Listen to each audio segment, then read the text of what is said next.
تمہارا دوپٹہ بہت خوبصورت ہے مانو۔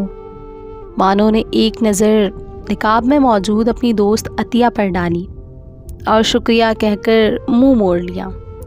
وہ پوائنٹ کا انتظار کر رہی تھی اور اس گرمی میں جب اس کی خوبصورت اور دراز زلفیں کیچر میں مقید تھیں، کچھ لٹیں پسینے کے باعث چہرے سے چپک گئی تھیں۔ اس نے چہرے کو دھوپ سے بچانے کے لیے رجسٹر منہ کے آگے کر رکھا تھا۔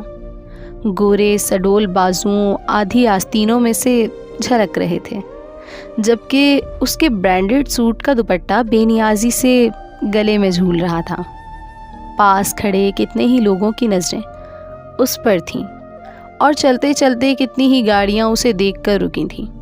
وہ جانتی تھی کہ وہ خوبصورت ہے اور وہ ان نگاہوں کی عادی ہو چکی تھی۔ شروع میں اسے حیرت ہوتی تھی اور الجھن بھی، مگر پھر یہ الجھن کچھ دوستوں نے دور کر دی تھی، یہ کہہ کر کہ خوبصورت چیز کو دیکھا بھی جاتا ہے اور سراہا بھی جاتا ہے۔ اصلی لون کا سوٹ ہے نا؟ عطیہ کی آواز اسے دوبارہ حقیقت کی دنیا میں واپس لے آئی۔ مانو نے گھور کر عطیہ کو دیکھا، جو اتنی گرمی میں اس کے سوٹ کے پیچھے پڑی تھی۔ عطیہ اور مانو بہت اچھی دوستیں تھیں، لیکن جب سے عطیہ نے مدرسے میں داخلہ لیا تھا وہ پردہ کرنا لگی تھی، تب سے ان کی دوستی ختم ہو گئی تھی۔ عطیہ مانو کو دوست سمجھ کر غلط کاموں سے روکتی تھی، جس کے باعث مانو کو عطیہ اپنی دشمن لگنے لگی تھی۔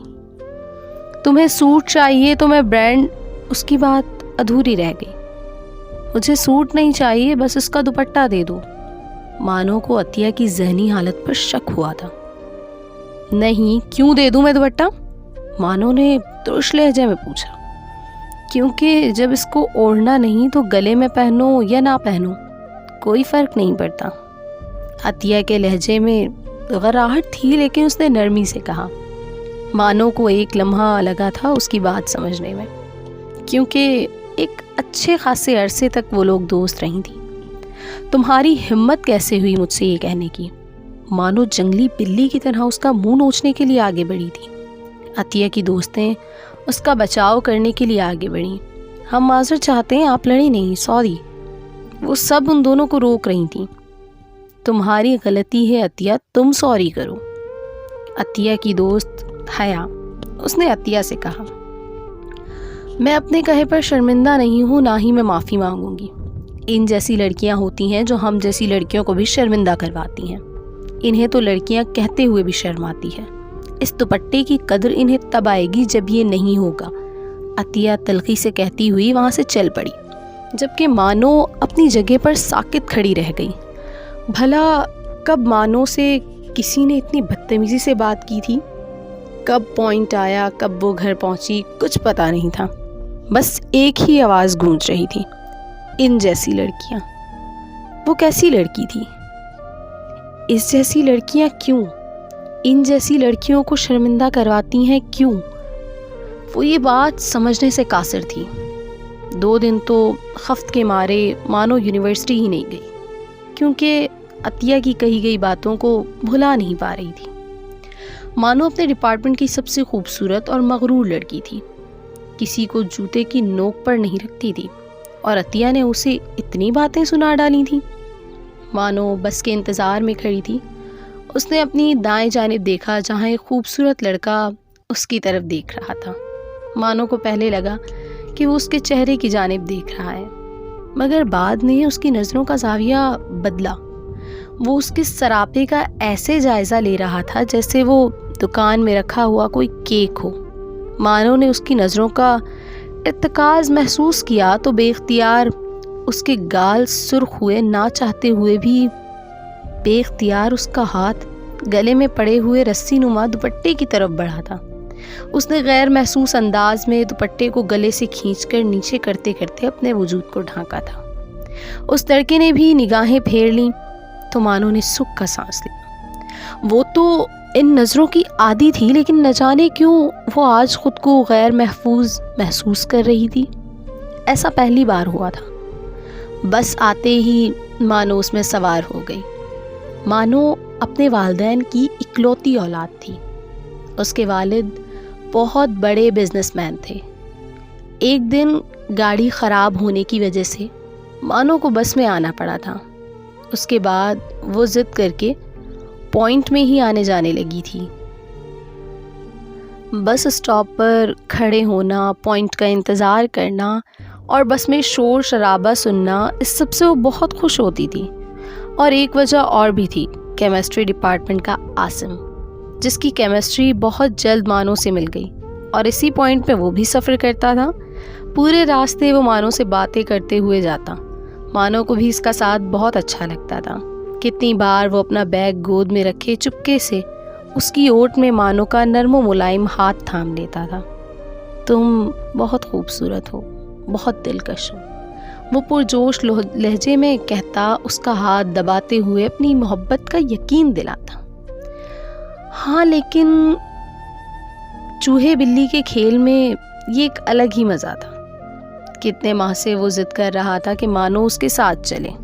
اس کی بھی اپنی گاڑی تھی، کھاتے پیتے گھرانے سے تھا، مگر جب پہلی بار اس نے مانو کو بس میں بیٹھتے دیکھا تو دیوانوں کی طرح اپنی گاڑی چھوڑ کر پوائنٹ میں سوار ہو گیا۔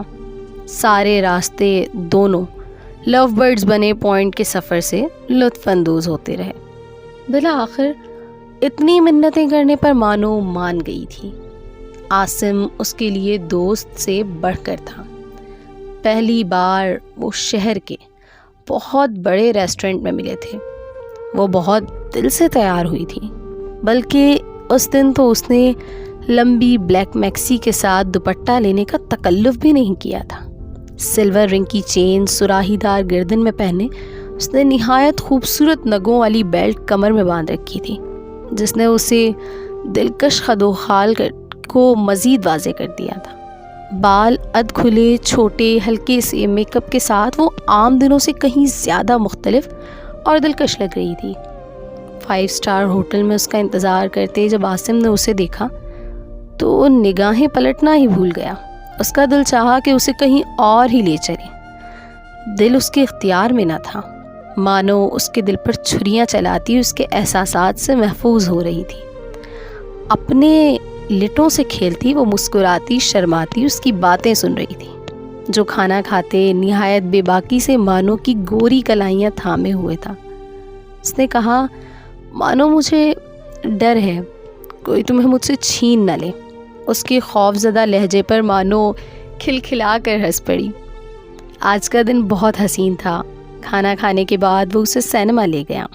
نہ جانے کون سی رومانوی مووی دیکھنے کے بعد اسکرین پر نظریں جمائے بیٹھی رہی، جبکہ عاصم اندھیرے کا فائدہ اٹھاتے ہوئے کبھی اس کا ہاتھ تھامتا، کبھی اپنا ہاتھ اس کے کندھے پہ رکھ کر اسے قریب کرتا، کبھی اس کے بالوں میں ہاتھ پھیرتا تو کبھی اس کی گردن پر انگلی پھیرتے ہوئے اس کے گالوں کی نرمی کو محسوس کرنے کی کوشش کرتا۔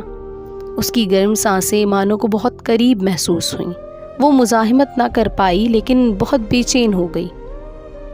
عاصم نے گھر جاتے ہوئے اس سے پوچھا، تم خوش نہیں ہوئی؟ اور اسے سمجھ نہیں آیا کہ وہ کیا جواب دے۔ مانو نے کہا، ہاں پتہ نہیں، فلم ٹھیک تھی۔ عاصم نے کھوجنے کی کوشش کی۔ اس نے کہا، میں فلم کی نہیں اپنی بات کر رہا ہوں۔ وہ جھجک کر بولی، پتہ نہیں، لیکن یہ سب شادی کے بعد ہونا چاہیے۔ تو عاصم نے کہا، کس کی شادی؟ ویسے تو تم جیسی بولڈ لڑکی سے میں یہ توقع نہیں کر رہا تھا یار، کوئی اپنے دوست سے بھی ایسے شرماتا ہے کیا؟ وہ ایک دم ہنس دی، اور ہنسنے کے بعد وہ خاموشی سے باہر دیکھتی رہی۔ وہ امیر تھی، مغرور بھی تھی، لڑکوں کو لفٹ نہیں کرواتی تھی، نہ جانے کیسے عاصم کے قریب آ گئی تھی، مگر اتنی قربت اسے بے چین کر رہی تھی۔ کہیں کچھ غلط تھا جو اسے ٹھیک نہیں لگ رہا تھا۔ مانو کو گھر چھوڑتے ہوئے اس نے اپنے رویے کی معافی مانگی تو وہ مسکرا اٹھی۔ کیا ہوا جو اس نے تھوڑا سا چھو لیا؟ کھا تو نہیں گیا تھا، اسے بھلا اتنی سی بات پر کیسی ناراضی؟ وہ بھی حشاش بشاش سی ہو گئی۔ وہ عاصم سے ناراض نہیں رہ سکتی تھی۔ محبت کے فریب نے اس کی آنکھوں کو اندھا کر دیا تھا۔ وہ اپنے آپ کو مطمئن کر چکی تھی کہ محبوب کے ساتھ اتنا تو چلتا ہی ہے۔ دماغ مطمئن نہ تھا، مگر دل بہل گیا تھا۔ عطیہ، تم اس دن مانو سے کیوں لڑ پڑی تھی؟ حیا کتابیں سمیٹتے ہوئے بولی۔ وہ سب طالبات قرآن کی تفسیر اور ترجمہ پڑھ رہی تھیں۔ اس دن بھی وہ لوگ یونیورسٹی کے قریب درس پر گئی تھیں۔ واپسی پہ بس کا انتظار کرتے ہوئے عطیہ کو آس پاس موجود لڑکوں کی نظریں عجیب سی لگیں۔ وہ جہاں بھی جاتی تھی مرد نہ صرف وہاں سے ہٹ جاتے بلکہ عزت سے نظریں جھکا لیتے۔ عطیہ جانتی تھی کہ یہ عبایا نقاب ان کی پہچان ہے تاکہ وہ ستائی نہ جائیں۔ آج جب لڑکوں کی عجیب سی نظریں محسوس کی تو سامنے دیکھنے پہ مانو اپنی تنگ اور بغیر آستین کے لباس کے ساتھ کھڑی نظر آئی۔ اس کی وجہ سے لڑکے بھی کبھی مانو کو دیکھ رہے تو کبھی انہیں۔ ایک دو لڑکوں نے تو جملے بھی کسے کہ اندر سے تو مال ایک ہی ہے تو چھپانے کا کیا فائدہ۔ عطیہ کو ایک دم غصہ آ گیا اور وہ ناراضگی کے باوجود مانو کی اصلاح کے لیے پہنچ گئی تھی اور ان کی آپس میں بحث ہو گئی۔ حیا کو لگا کہ مانو کی اصلاح نہیں ہوئی، عطیہ نے صرف اپنا وقت ضائع کیا ہے، مگر ایسا نہ تھا، بیج بویا جا چکا تھا۔